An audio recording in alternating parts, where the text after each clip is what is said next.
Jema.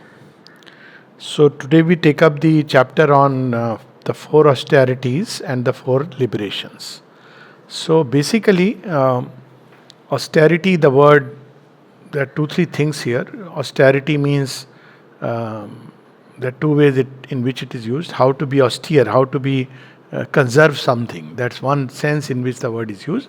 Second is, which is the meaning here, it's used in the sense of tapasya. So actually tapasya also comes from that, it comes from the root is tap. So when you withhold an energy, concentrate it. So when you concentrate it, it generates, it becomes more and more intense. It generates heat, and then you diffuse it. So it becomes diffused in the world. So tapasya implies by its very nature concentrated energy of spiritual endeavor. Then it's called tapasya. Otherwise, we use it very loosely that, going through education is a tapasya, marriage is a tapasya, that is true, but it doesn't bear the fruit of spiritual seeking. So, normally when the word tapasya comes in mind, we think of external things, partly because they are easier, partly because they create a kind of show and ostentatiousness. But it is not that which Mother and Sri Aurobindo, and I must add, Shri Krishna speaks of. All of them speak of the inner tyaga and not renunciation. So in general, we need to understand that tapasya is not about what time you wake up, what kind of food you are eating, what kind of dress you are wearing, and how many hours you are spending in meditation, that's not the main purpose of tapasya. They are good things, they have their own place, but tapasya is about how inwardly to remain in an inner concentrated state, concentrated upon the divine. This is the essence of tapasya, and how to make these instruments ready to manifest the divine, because in this yoga there is also this aspect of manifestation. So it will not do that we just sit in meditation, have some wonderful experience, but the body, mind, vital are not ready, not capable of expressing anything. So this is the basic sense of tapasya. It is not self-mortification. It is not going fasting for 40 days, wearing a particular dress. All this has nothing to do with spiritual life, and some of them, as the Mother and Sri Aurobindo, and again I must add, Shri Krishna says, it is asuric in nature. There are people who externally torture their bodies. All that is asuric in nature. It does not foster the divine element within us. So this should be one thing which is clear. Now, then, what are the aspects of tapasya? So here the Mother says that there are four main aspects of tapasya, four things which have to develop through tapasya, and she uses them as tapasya of love, tapasya of knowledge, tapasya of power, and the tapasya of beauty. So we see it corresponds to these four elements: psychic, love, mental, knowledge, vital, power, and the physical, which is beauty. So these are the four aspects of the divine which must be expressed in earthly life. So how are we going to prepare ourselves so that these things can manifest? So basic principle, if we read through the entire, it's a very long essay, and probably we'll do it in two parts. Let's see. But basic principle behind it is that there should be, one is certain kind of inner detachment. Then there should be discernment. This is most important. If we read through the writings, there is a constant choice, and there has to be discernment. And the third is balance and moderation. So an excess in any direction, that I am going to fast for many days, I will go without sleep, all that is not tapasya, but quite contrary. Particularly for sleeping and fasting, the Mother even goes on to say that it tends to make the nerves overactive. They make the nerves excitable. So balance, moderation, inner detachment, and discernment, these are the cornerstones to basically understand. So with this background, let us read some very beautiful, powerful things which Mother reveals to us. Okay. First thing, she says very clearly, austerity is usually confused with self-mortification, and when someone speaks of austerities, we think of the discipline of the ascetic, who, in order to avoid the arduous task of spiritualizing the physical, vital, and mental life, declare it incapable of transformation and cast it away ruthlessly as a useless encumbrance, as a bondage and an impediment to all spiritual progress. So, this is, we have to, particularly the Indian mind has to understand this. Sri Krishna has said the same thing how many years? 4,500 years back. Still, we don't understand. Still, our idea of a spiritual person is the Naga Sadhu. And the lesser, the better, the more he is able to, that idea is the Dhuni Jama ke baitha hai. He is, sitting in Shamshan with some fire lit, and, in cold season, he is staying without any kind of blanket. This is regarded as an austerity. Now, this is a tapasya, but the Gita speaks specifically of this as an asuric tapasya. So we'll read about it in the ancient Puranic literature, where also it is there. So we'll see that Hiranyakashipu and Hiranyak, they stop eating, they are standing on one feet and doing that kind of waiting for the divine until he gets very divine also feels better to do away with this fellow, otherwise because you are torturing the divine inside by doing it. So this is the first thing she explains. And then she says, before she would describe that it is the question of ascetic practice which they mistake for spiritual disciplines. These practices, which consist of ill-treating the body in order, so they say, to liberate the spirit from it, are in fact a sensuous distortion of spiritual discipline. It is a kind of perverse need for suffering which drives the ascetic to self-mortification. And Mother was so particular that generally people who are into sannyas and all, they harbor many things which are very dark and dangerous inside. And it's best to avoid this kind of humanity, this kind of people. It is an unhealthy seeking or a subconscious need for violent sensations. In reality, these things are very far removed from all spiritual life, for they are ugly and base, dark and diseased, whereas spiritual life, on the contrary, is a life of light and balance, beauty and joy. So this should be completely engraved. See how they are bringing out those profound truths of the Gita. Whenever I read it, I remember Shri Krishna even says, Yukta har viharasya, even resting, having, getting, spending, even entertainment, enjoying yourself. All this should be in balance and in light, not in terms of debasing yourself. It is much more difficult to lead a life of moderation and balance, in equanimity and serenity, than to try to contend with overindulgence in pleasure and the obscuration it entails, by overindulgence in asceticism and the disintegration it causes. So any kind of overintelligence, indulgence, whether excess or in terms of negating things, both are harmful. It is much more difficult to achieve the harmonious and progressive development of one's physical being in calm and simplicity than to ill-treat it to the point of annihilation. Now, with this background, she speaks of these fourfold tapasya: tapasya of love, tapasya of knowledge, tapasya of power, and tapasya of beauty. And she says that they will all lead to a certain result. And then she starts first with the body, which means she starts in the reverse order: beauty, power, knowledge, and then love. Because body is what is most directly tangible thing to us.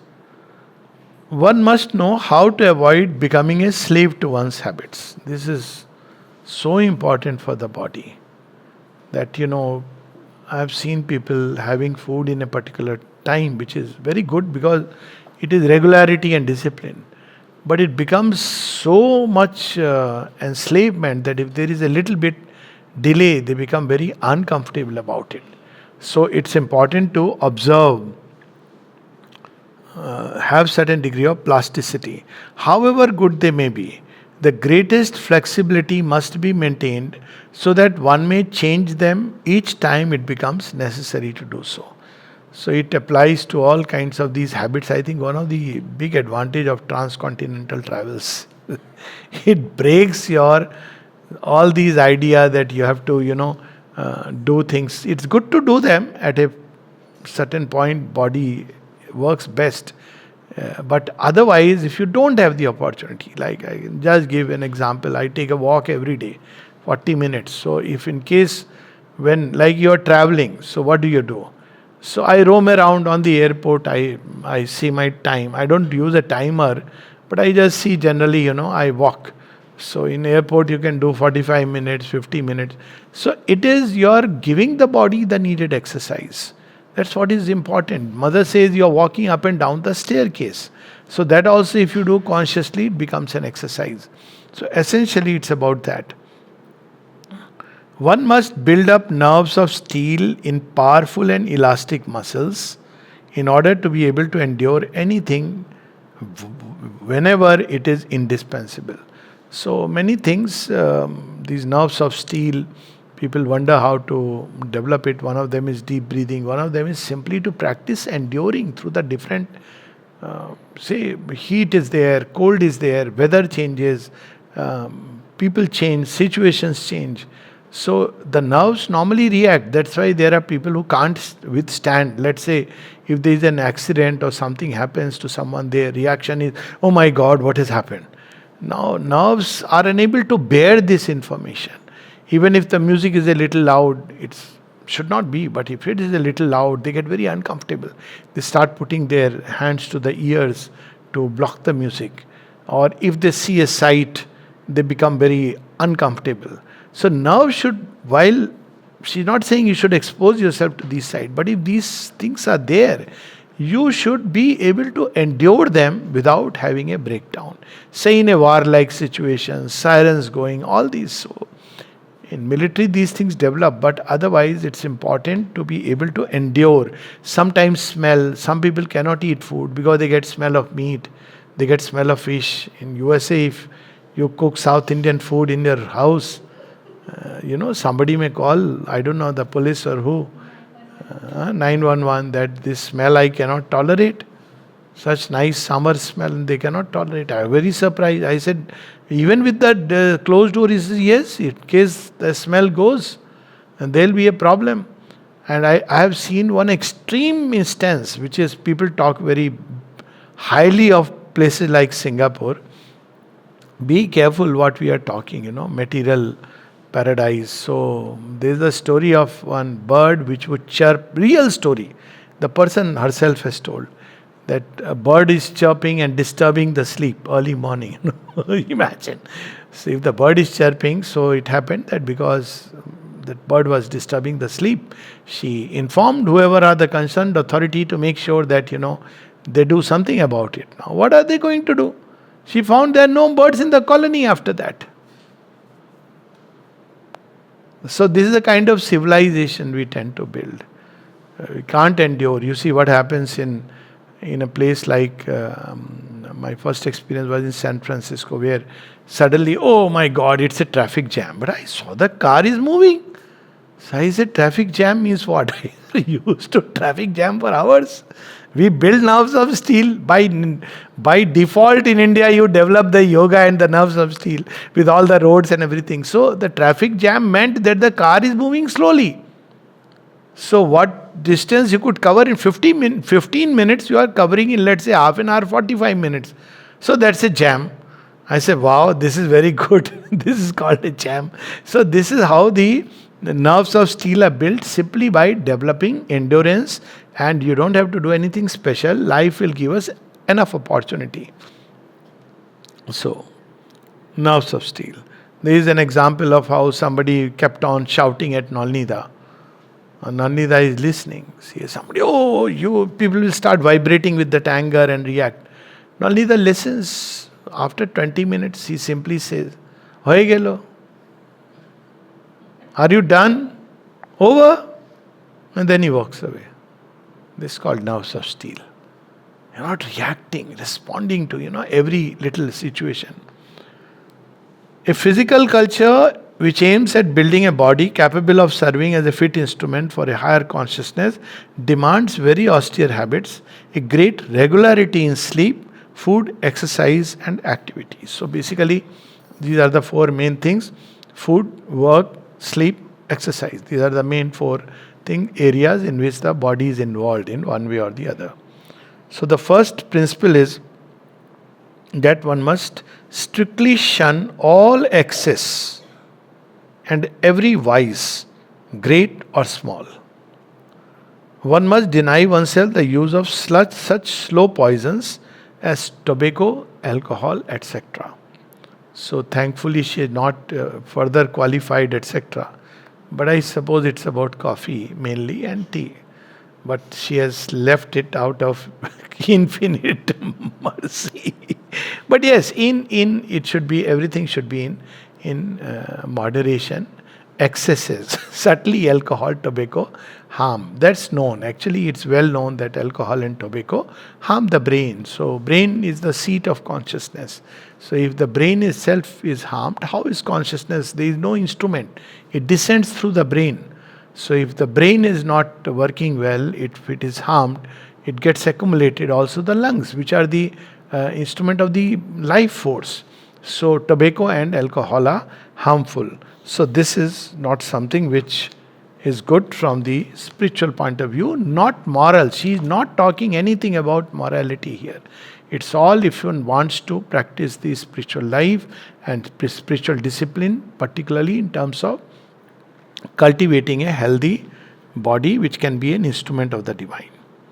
And then, very important, the all absorbing interest which nearly all human beings, even the most intellectual, have in food, its preparation, and its consumption, should be replaced by an almost chemical knowledge of the needs of the body.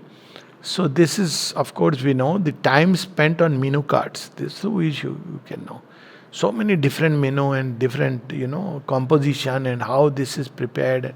It's okay, it's fine, but to spend so much time in thinking about what food you are going to eat, take something which is healthy, balanced, is okay. To taste, each one's taste is going to be different. And then comes the austerity of sleep. So, Mother speaks here about the quality of sleep and the quantity of sleep. Quantity of sleep, generally, Sri Aurobindo and the Mother both have said about 7 hours in a ventilated room. So, 7 hours of sleep is the average sleep which is required. Some need about 6.5 hours, some need about 8. It depends. Modern science says 6 to 9 hours. So, 7 hours of sleep.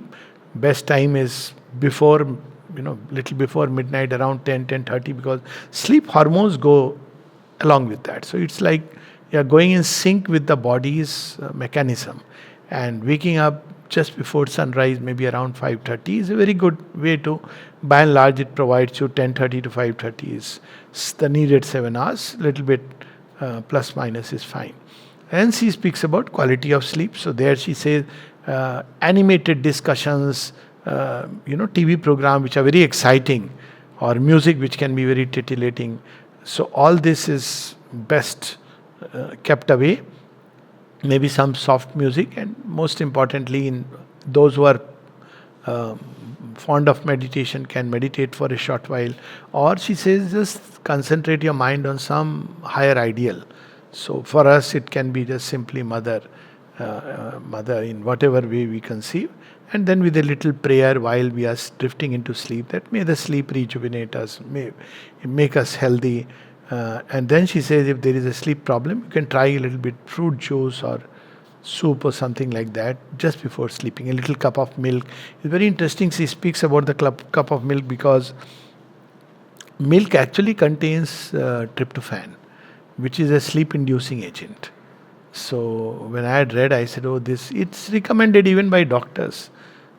Now they don't recommend because now there is sleeping pill. Otherwise, take a cup of warm milk.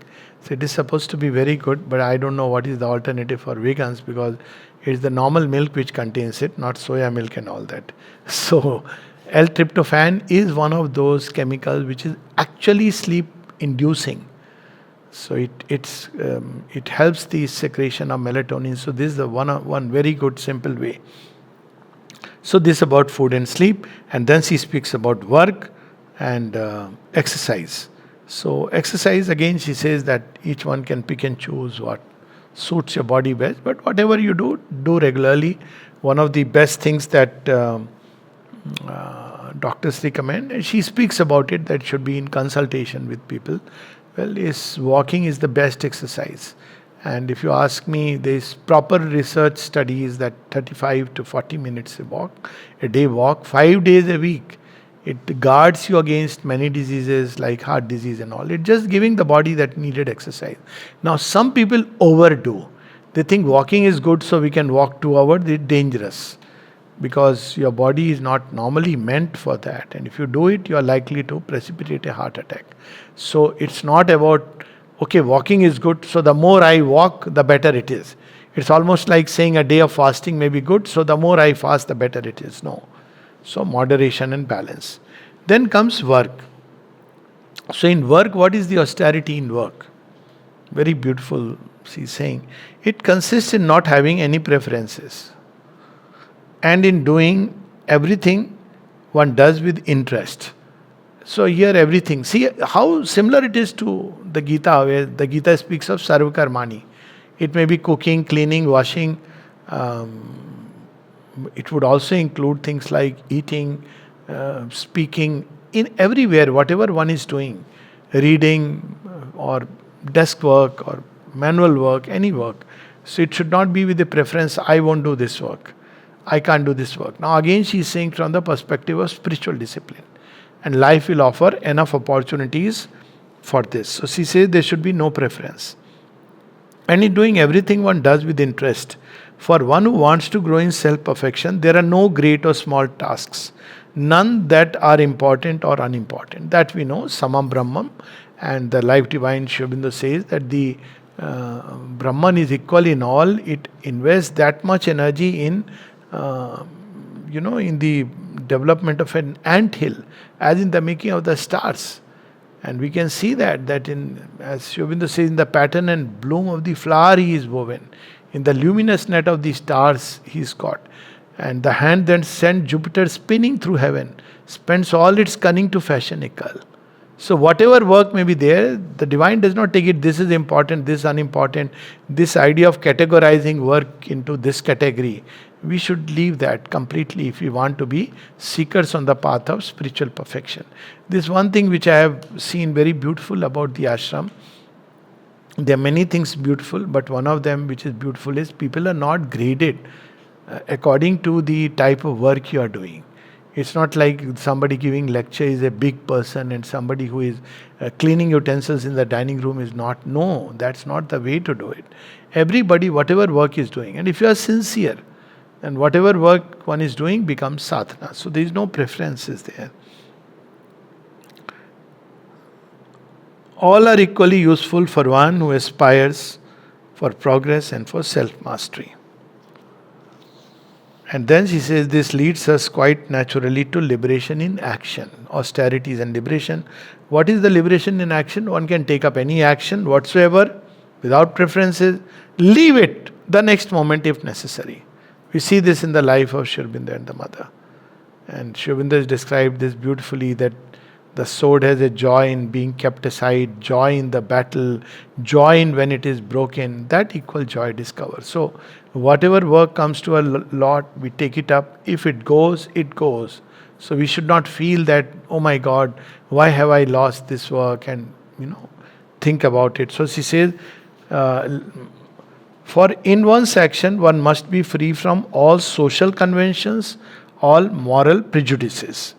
However, this does not mean that one should lead a life of license and dissoluteness. So what is she speaking about in terms of the moral prejudices and the social conventions? So social conventions, I remember one of my own example working here in the marbling section. So I was selling saris and making bill for that. So one day suddenly some of my Air Force associates came. And the moment they were entering, so I welcomed them at the door. They thought that I am here by chance. So happy to meet you and all. So After 2 minutes of pleasantries, I asked them, "What are you looking for?" He said, "No, no, don't worry. Call the person who is the showroom." I said, "You tell me what you want." Till then, I didn't say that I am the showroom person. So, started showing them this sari, that sari. So they are looking at it. "Why are you showing? Dr. Pandey, call somebody, Wing Commander Pandey." I said, "No, no, no. I am here, working here. I am the one who is meant to show you all this." So they got so embarrassed that after some, they got embarrassed. And they walked away without buying. I kept telling, "Le lo ye acha hai." But so you see, this is the social conventions, because you're not supposed to do this. You're a doctor. How can a doctor be doing this kind of a work? So this social convention. The other is moral prejudices. Moral prejudices is like, Ravindraji's example and Rishabh Chandji's example. So Ravindraji was pure vegetarian. He was asked to distribute eggs. So as the story goes, that when a mother has said he has to do it. So when he would pick up the egg and give it, it seemed like he is incurring some great sin. He is picking up like this and giving it with a jug. I'm done. And there was a sigh of relief. And Rishabh Chandji went still further, because he was given the task of killing the bugs in a cot, furniture section. So he was very happy that mother has given me work in furniture section. He is writing a thank you letter, but when the mother's command came, you have to kill the bugs. So he keeps that letter, writes to Sri Aurobindo. Perhaps he does not know I am a Jain. I am not supposed to kill bugs. And Sri Aurobindo writes, "Whatever work mother gives you is meant for your progress." Finished. So if you start doing all that now, these are moral prejudices. So, but she's saying it does not mean licentiousness. So she is clearing it. It doesn't mean that we'll do anything, lead a life of licentiousness. On the contrary, one imposes on oneself a rule that is far stricter than all social rules. So here even husband and wife are supposed to live, in separate rooms. So it's a self-imposed rule. It doesn't matter, So all these, for it tolerates no hypocrisy and demands a perfect sincerity. And then finally she says, one must abstain from all pleasure seeking, including sexual pleasure. So here she speaks that each sexual act, because it's a degradation, it degrades the energy. Now, obviously, there are people who read this one line and start practicing that, and they start going into all kinds of challenges. So she has said there is a process and there is a way. So they must know that when there is a tendency which has come in nature, so don't feign to be a Shukdev or a Sanat Kumar.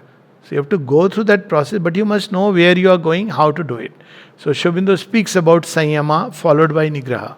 So there is a process to do it, but basically one must understand that sexual process and the logic of it. Again, it's nothing to do with morality, because morality is with my own wife it is okay, or if we love each other it is okay, but with somebody else it's not okay. So it's not about morality. The logic behind it is that the same energy which if transmuted changes into spiritual energy, which is various, going through the process of ritas, tejas, ojas and viryas. The same energy is lost into either pleasure temporarily, and one can actually experience, anybody who is a little sensitive, after that initial thrill of pleasure, there is a fall into some kind of very dark inconscient state. And if one is conscious of the dreams, one can see exactly where one has fallen. So there is no doubt about it that, purely from a spiritual point of view, but again, all this not to induce guilt and start behaving like a, neurotic, but it's to understand that why the sexual act is, she says, is always followed by a longer or shorter period of unconsciousness that opens the door to all kinds of influences and causes a fall in consciousness. This is something one can observe, because everyone walks this way at some point. And it definitely opens doors to all kinds of serpents and that kind of energies, which are very dark, because it's like the consciousness dips into the darker realms. But again, she says very clearly that achieved not by coercion and suppression, but by kind of inner alchemy. as a result of which the energies that are normally used in the act of procreation are transmuted into energies for progress and integral transformation. So, what she is giving us a hint here, that not by forcibly outwardly we are suppressing, but inwardly we are indulging. That is dangerous. So, the process is, she says, inner alchemy. Inner alchemy, and she is saying about the energies for progress. That means the more we have the aspiration, there is no doubt that after sexual act, it takes time to pick up the thread of the fire of aspiration. Of course, once one has gone through and come out of it, then so evident. So the more the fire of aspiration burns towards progress, and even any kind of progress, even learning something new, even reading something which is sublime poetry, it's called in psychology as sublimation. So that's the inner alchemy, where one form of energy is transmuted into another, but by the fire of aspiration, it becomes so much more easier.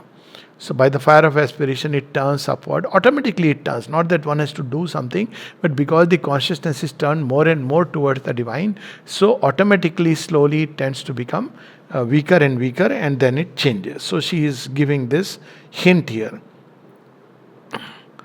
So this about the physical, then she speaks about the vital education. Now what is interesting is that she is talking about the tapasia of beauty. All this is about tapasia of beauty. So how does it lead to beauty? So she is not prescribing that, that your dark complexion will become fair. That's a wrong understanding of beauty, in fact. She is not saying that, you'll become a zero figure. No, that's never the goal. But there will be a harmony. Beauty here is about harmony. So a harmonious, balanced life creates a harmony within. And it can begin to reflect even on the face. All our inner states begin to reflect upon the face. So the beauty in terms of harmony. And she even goes on to say, there are people who are fat, but they are not ugly. So we must understand the difference. What she is speaking of beauty is very different from our conception of beauty, because our taste tendencies are all distorted. And I have a very simple example for it, because when people speak about it, so I have asked them, putting a parable or fable of Akbar Birbal or Tenali Rama in reverse. So I asked them, is your mother beautiful? You see? The mother is one of the most beautiful women in the world. I think anybody will testify to it. What is it that makes her beautiful? Something about her which in totality you get a sense. Of course, she may not be beautiful with regard to your dad, but with regard to the child, she is beautiful. Somehow her best comes out, and you always remember your mother with grace, your grandma with those little wrinkles and that twinkle in the eyes and that joyous smile, because she has gone through life, seen it all, that loving care, that tender touch, all this. Ask anybody, most of the people, I'm sure many of us, because we are not tainted by this idea that she must look a zero figure, she must be fair complexion, all slim and trim. No. But they have always exuded a sense of beauty, and they were not doing any tapasya.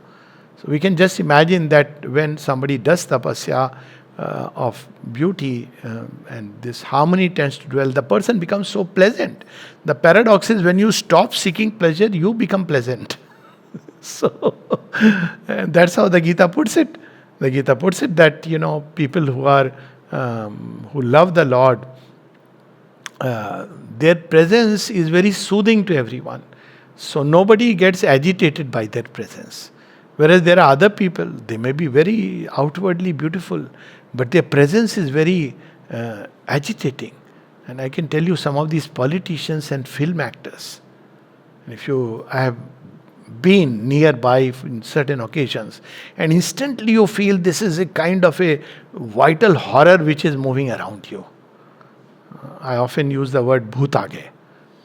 It's a real feeling. You can experience that vital, that glamour which is very dark, which is, and the thing I used to remember, I don't say that all actors are like that or all politicians, but generally what I've experienced is that they carry around them an atmosphere which is like what is described in the Vedas as valas. Valas are one of the kind of four asuras who clothe themselves in a shining light.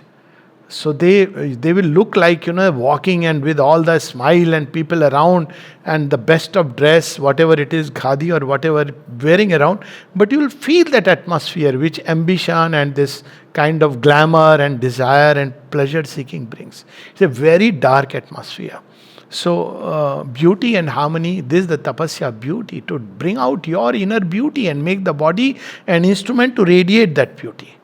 And when that beauty radiates, then it is not only pleasant, it is a great help to the earth to just radiate this inner beauty and harmony. So this is the tapasya beauty. Then she speaks about the tapasya of power, where she speaks about the austerity of sensations. So why is she speaking of sensations? So sensation, because in Sanskrit we have a very nice word called ahar. So ahar is not just the food we eat. Ahar is absorbing all that is around, through the senses. We take ahar. So there are people, like they say, Rakshasas, who eat away the energies of others. Even that is ahar. It is true, you will feel depleted. You come out of the proximity of these people and you feel as if you are drained out. There are others who enrich you. So there is this sensations through which many things are entering our consciousness. And that's what she is reminding us about, the austerity of the sensations, the tapasya of power. For the vital being is the seat of power, of effective enthusiasm. It is in the vital that thought is transformed into will and becomes a dynamism for action. So, now how do we take in, for instance, a kind of music? We must have seen that, we get energy. Certain people get energy through certain kind of sensations. For example, violent sensations. They like to go to, let's say, Times Square and walk at night. For whatever reason, they feel very energetic doing it. Or they go to a marketplace, and that kind of sensation they love to take. Or a horror movie. It's so surprising. So you are taking in sensation from which you are getting power or energy, not power, energy. Now what is this energy? It's a very dark energy. So when we flood our mind and consciousness through the door of the senses, through these sensations, then it has its own impact. That's why Sri Aurobindo writes in one of the letter, in terms of food we have seen, what you eat is less important, is not of so much importance as the occult atmosphere that it brings and the consciousness of those who are cooking it. I have seen one can fall ill if the food has been cooked in a state which is not very healthy. So she speaks of all this. So the normal remedy is to strangle and starve the vital by depriving it of all sensations. Sensations are indeed its main sustenance, and without them it falls asleep, grows sluggish, and starves to death. So a lot of people try to do that. They say, no, we'll not go out. We will not, because when they go out, you are flooded with sensations. They can't take it. And they don't know how to really manage and handle that. So they like to seclude themselves. They even like to cut themselves off from all the external impacts because it's difficult to take. So they starve the vital. So the vital slowly is not capable of any kind of dynamic output. And then she says that there are three sources of power or energy that we get. So we have the dark energy, we have the middle kind of energy, and we have the clean energy, and we have the pure energy. These are the sources of energy. So what are these three energies? The first, most easily accessible, it comes from below, from the physical energies through the sensations. So all the sensations that impact us, this is the usual kind of energy, and we know what kind of sensations go around in the world. The second is on its own plane, when it is sufficiently vast and receptive by contact with the universal vital forces. Here it's so important, they are animal lovers and they love the animals. But this is one part, one should be kind and loving to animals, but sleeping in the same room with the animals is never recommended. So people try to, mother loved animals, so that they do it. She has said many times, they bring diseases. So loving and caring is one part. And putting an animal inside your room, I have only once experienced this with, there was a dog whom I really cared for, and this dog was, because the dog catchers were taking away all the dogs, because the Prime Minister was coming. And myself and Dr. Mandeep, we caught hold of this dog on the road and dragged literally. He would not come because he is enjoying life and doesn't know why I am taking.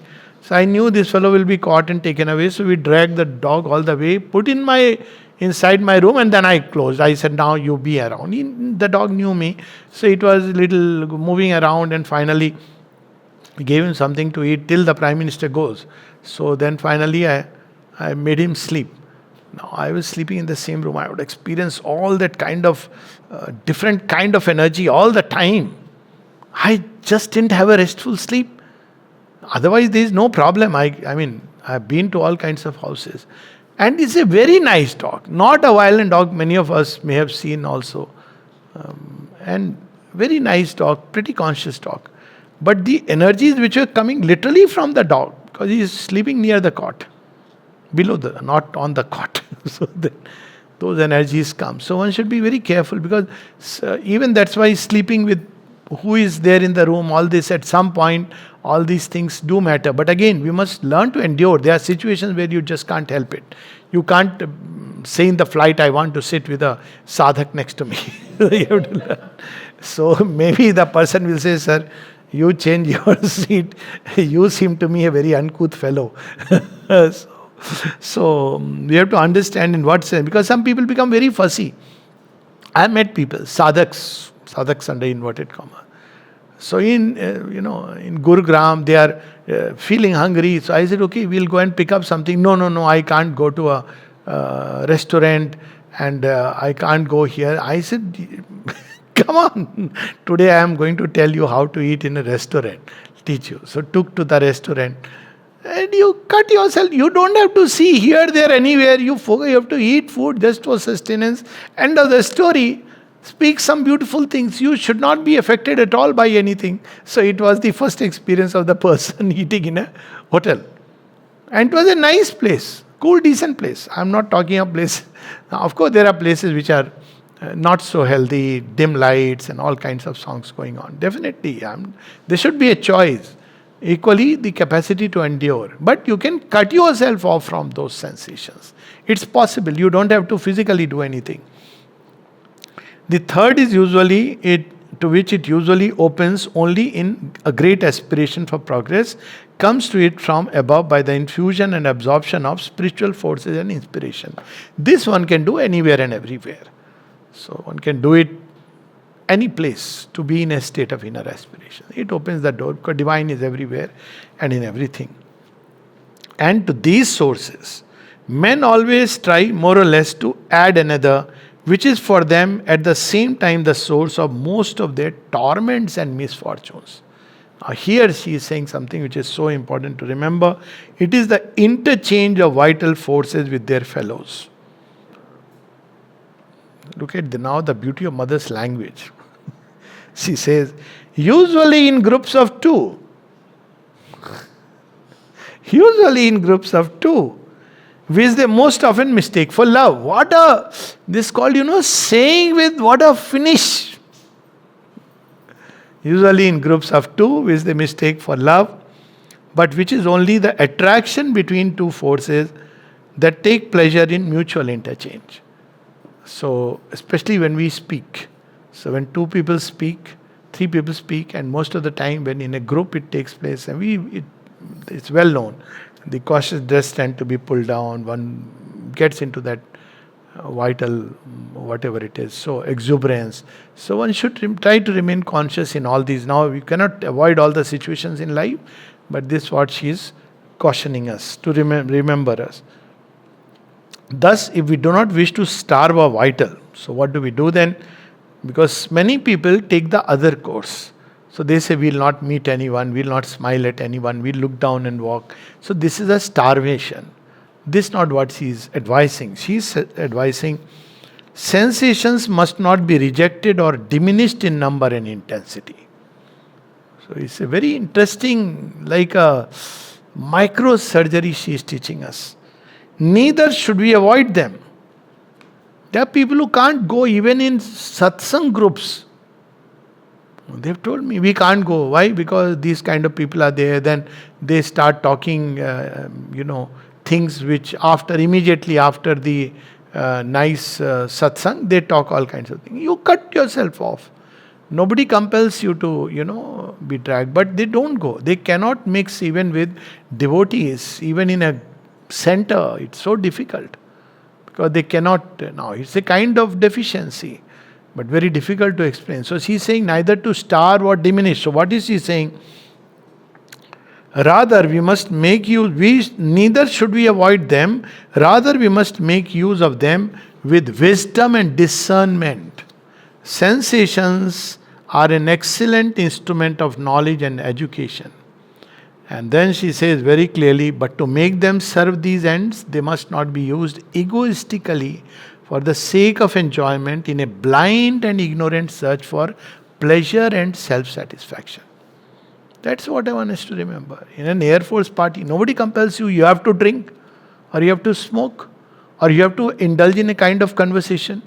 You may be around with people and you may be inwardly doing. Mother, I have seen a person, is so wonderful thing, his wife would take him for a dance and he'll go for a dance. Actually, yogi. And a pilot, fighter pilot. And then somebody asked him, how are you a man? He said, मैं तो भजन करता हूं जी. He was so clear about it. He's dancing with the woman, his wife, sorry. But for him at that point of time, he is lost in his own ecstasy. What does it matter? So one can reach that point where in all situations and circumstances, मैं तो भजन करता हूं जी, and it was so true. One could sense it in this man's life and presence. That for him what matters is his Lord. So that is where one has to, so she is saying discernment. So if he was searching for pleasure, drinking, making contacts, trying to impress people, that's what people do in party, then obviously it's something she's not advising against. The senses should be capable of enduring everything without disgust or displeasure. But at the same time, they must acquire and develop more and more the power of discerning the quality, origin, and effect of the various vital vibrations in order to know whether they are favorable to harmony, beauty, and good health, or whether they are harmful to the balance and progress of the physical being and the vital. That's all that is required. Inner discernment, inner detachment, ability to cut off from what you want to cut off. How do we do when somebody is shouting or going on quarreling, and what do? Inwardly you cut off. Don't say outwardly. मैं बात नहीं करूँगा. अंदर से हो रहा है. After some time you can say, okay, we can be quiet. Better to be quiet. It requires much greater mastery, actually, much greater mastery than to outwardly avoid and cut. So see what remedy she is giving.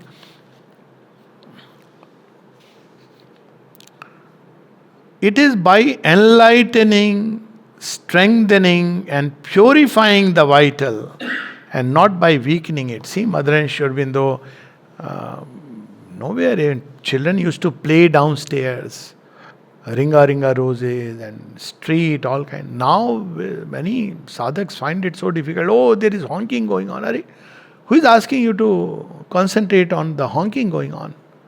Concentration should be such that regardless of what is happening outside, you can continue to concentrate. It doesn't matter. That's what actual concentration means. That you are not disturbed by anything outside. So the senses are able to endure it, and yet they are not driven or dragged into it, identified with it. So she says, enlightening, strengthening. Strengthening is by bearing it. Enlightening, discerning what is harmful and what is healthy. And third is purifying. So the refined sensations, you seek that. The vital, and not by weakening it that one can contribute to the true progress of the being.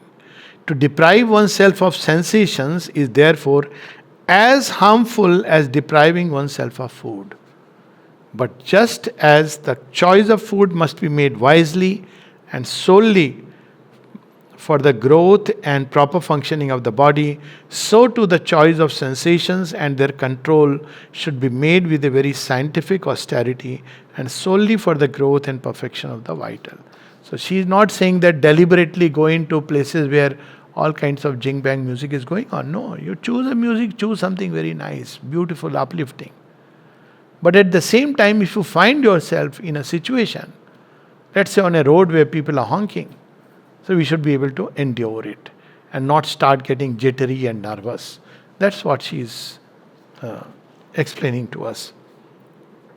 It is by educating the vital, by making it more refined, more sensitive, more subtle, and one should almost say more elegant in the best sense of the word, that one can overcome its violence and brutality, which are in fact a form of crudity and ignorance of lack of taste. So, violence in speech, violence in various kinds of actions, even in terms of dealing with material objects, one can be pretty violent. Mother speaks about how Champaklalji, she was saying how she has trained him. So, would drag the chair and she said, "Don't do that, Champaklal." So, he suddenly realized that this is not the way to do it.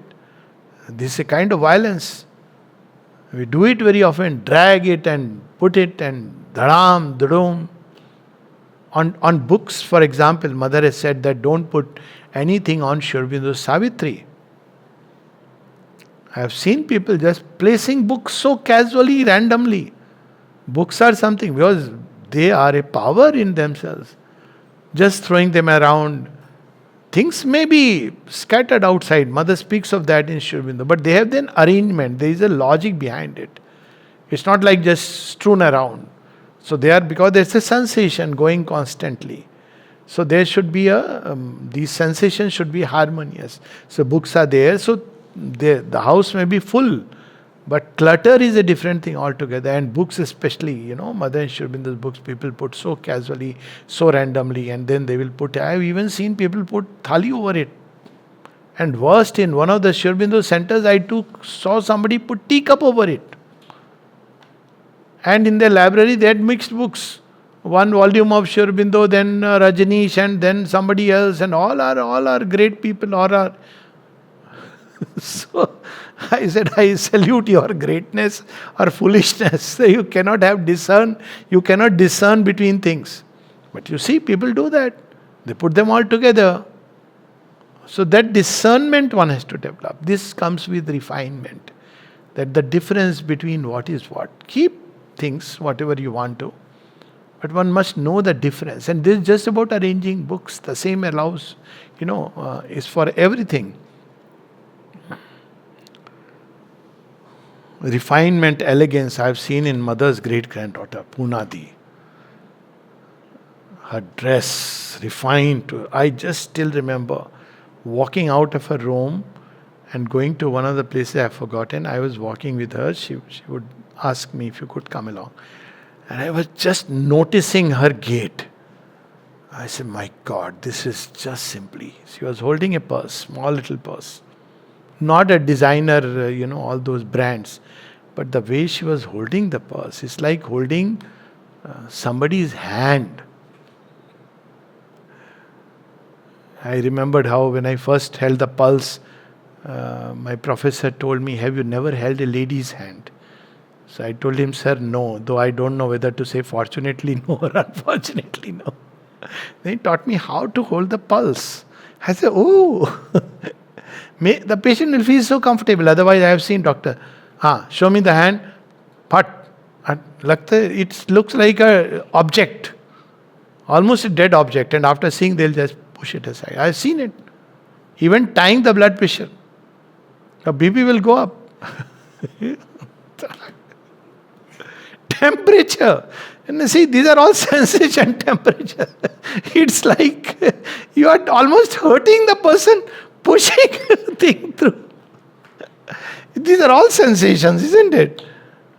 Do it with elegance. And then I saw her walk. That gait I cannot forget in my life. 75, that age, that walk was. I was just imagining how Mother would have walked. Seeing her elegance, beauty, refinement, carrying herself, as they say, beautifully. So, not tiptoe walk, normal walk, but with an elegance, with measured steps, with dignity, as if a queen is walking. Queens don't walk this ramp walk, catwalk. They walk with dignity, the confidence in the steps, the measured steps. So, you see, everything can be. And then she finally says, in truth, a cultivated and illumined vital can be a noble and heroic. Thank God, that's like a queen. Noble and heroic. And disinterested, as it is now spontaneously vulgar, egoistic, and perverted, when it is left to itself without education. So it is why she's speaking noble and all these things, because it's like below my dignity to respond to this. Somebody, writes to you, let's say, abusive letter, or in your name. So normally, I'll show the person. So once when this had happened, I say, I refuse to stoop to this level. You can't fall down to that level. You can't react at that level. Because it's vulgar, it's ignoble. Your own nobility will not allow you to react like that. So she is speaking of the heroic, like Kshatriya. The code, Bhurishrava says all kinds of things to Krishna. Ravan says all kinds of things to Rama. And what does Rama say at the end? Shall we play the game of arrows? So that's nobility. It refuses to get down. I have known people, recently it happened that, there was one sadhak and somebody, so there was some road, somebody stopped and there was both sides, but that fellow, youngsters, those rowdy fellows, he hit the car and went away. So this person got angry and take the picture and I'll do this. And then they came back and then there was a slap exchange which took place, almost a fist fight. And in the process, the person who was actually a devotee, he suffered. And then after that came to my house. You were saying what was my mistake? I said, your mistake was much greater. How? I said, see, those fellows are idiots. Why are you responding to them? What has he, he has just made some gesture and gone to you, or maybe just put a little foot on the car and said something. Why are you chasing these people? Are they worth it? Is this a fight worth it? If you have to fight, you must fight for something noble. If a woman's modesty is being outraged, by all means, even if you have to give your life, stop it. But these things, somebody says something and does something, a gesture, and you stop and begin to pick up. It's ignoble. Would, a real heroic person take up a fight with any Tom, Dick and Harry, he would smile. Bacha, kya bologe? So that's called nobility and dignity. So she speaks of that. It is enough for each one to know how to transform in himself the search for pleasure into an aspiration for the supramental plenitude. If the education of the vital is carried far enough with perseverance and sincerity, it takes a long time, she is reminding. There comes a time when, convinced of the greatness and beauty of the goal, the vital gives up petty and illusory sensorial satisfactions in order to win the divine delight.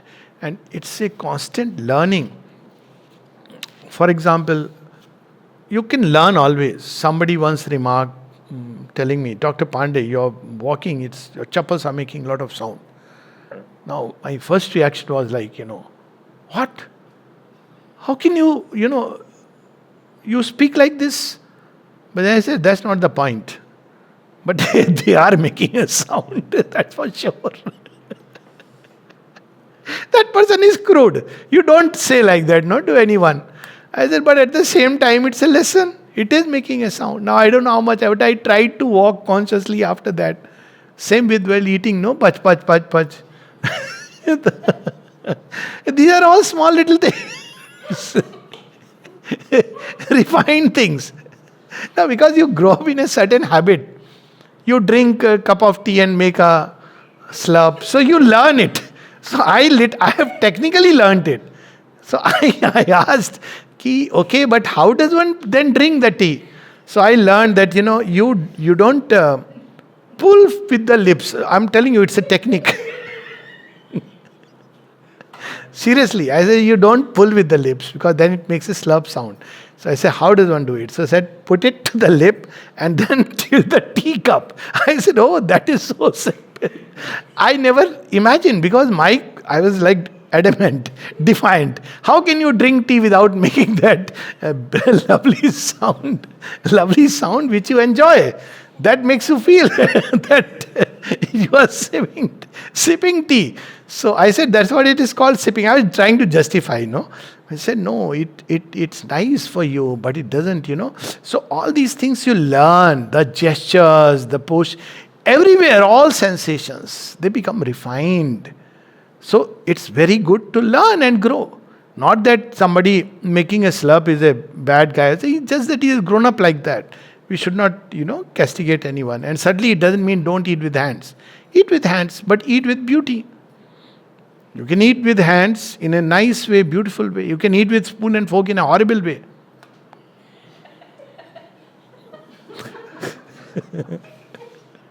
So anyways, so the point is sensations bring energy to the vital, and based on the kind of sensation, that kind of energy will go. We may not realize it now, but sooner or later it'll begin to act. So people who watch horror movies, they are filled with fear inside. And they begin to take a perverse attraction towards horror things and even towards giving strong sensations to the body. So while one should be capable of enduring anything, at the same time, so it doesn't mean cutting off, but basically refining the vital, purifying it, ennobling it, so that it becomes incapable of certain things. Like it should be incapable of even uttering a word which is, abusive. Even to describe that the person said this to me. And we just read here how beautifully Mother described that in groups of two, which they call as love. Jai Ma.